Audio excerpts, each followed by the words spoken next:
Mark Houck, thank you very much for joining us. Appreciate it. Take us back. Your case was a very high-profile one. Your incident was a very high-profile one. Describe a little bit about what that altercation was like, and then what happened almost a year later. Sure. It was October 13, 2021. I was on the sidewalk with my son, my 12-year-old boy, and we had been going down there for a full year together as father and son, but I had been going to this facility for 20 years. It's Planned Parenthood in Philadelphia, and a volunteer escort for Planned Parenthood.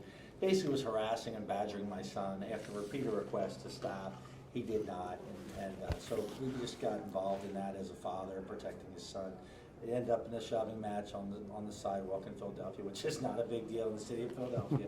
Nonetheless, we were putting a private criminal complaint. It was all dismissed at the state level, April 22nd, and then the feds served me a target letter on April 27th of 2022.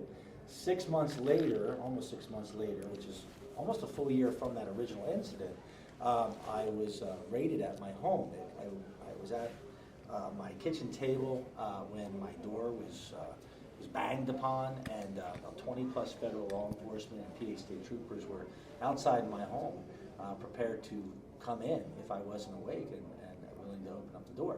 And so it was a heavy raid upon my family, 7 sleeping children and my wife. Very scary. Wow. So looking back on that, you faced a charge of the FACE Act, the Federal Access to Clinic Entrances, Sure. Abortion Clinic Entrances Act. Looking back on that now, of course the jury found you not guilty, I should mention as well, and after a very short deliberation.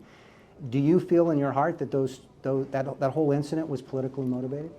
100%. I mean, look, if there was another administration in the White House, none of this would have happened. So everything was dismissed.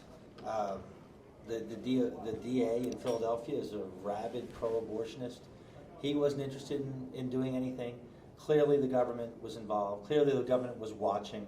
They told the state to stand down, and they picked it up. They picked it up so that they could charge me. Because if it went to court, best of my understanding in Philadelphia, there would have been a ruling on it. And I don't think they would have been able to charge me with the same crime. So I'm not sure about that, but essentially they had to tell them to stop so that they could pick up the case. And that's exactly what they did, and it was all part of the two-tiered system of justice that's in our country right now. So what should pro-life supporters across the country then take away from what happened to you? Well, I mean, persevere. Know that the Thomas More Society has your back, that God has your back, that grace will sustain you. Nothing to fear. We're just exercising our First Amendment rights. We're doing what we do, and that's what we're called to do. So I would tell people to stand your ground, stay at your post, and don't fear, right? Because God will bring you what you need. And if you happen to have any unfortunate instance, like in my case, the support will come, and God will do the fighting for you. That's what Moses said to the Israelites. All you have to do is remain still, and Peter Breen and Tom Brecker will do the fighting for you. On behalf of God. So through all of this, how was your Catholic faith affected? Was it shaken? Was it strengthened? Never shaken, because we knew that we were being persecuted for Christ. And so as a Catholic Christian man, look, it was the Beatitudes. I was living the Beatitudes. Blessed are the persecuted, for theirs is the kingdom of heaven. So my faith grew. I became more like Christ through it. My will was perfectly united with Christ. I can't answer the same for my wife and children. I mean, they did grow, but I'm sure the children themselves have great questions in their little hearts as to why God would allow something like this. But we help them with that. And of course, my wife is a devout Catholic, and you have to ask her that question herself. Is there any bitterness or any anger about what your family and what you had to go through?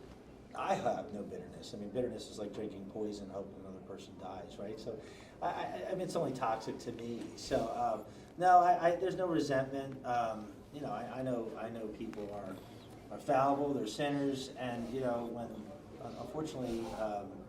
When you on the side that we're on, which is the side of God, and the evil one's not going to be happy. And so when we're persecuted, we should expect it. Jesus said, they hated me, they're going to hate you. So I consider myself in good company.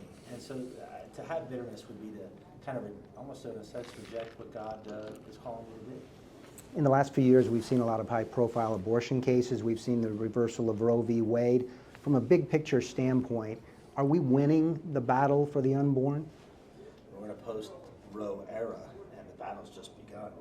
So I don't think, look, nothing changed in Pennsylvania after the Dobbs case. Nothing changed. And in many other places around the country, yes, trigger laws basically eliminated abortion, but they increased in the neighboring states.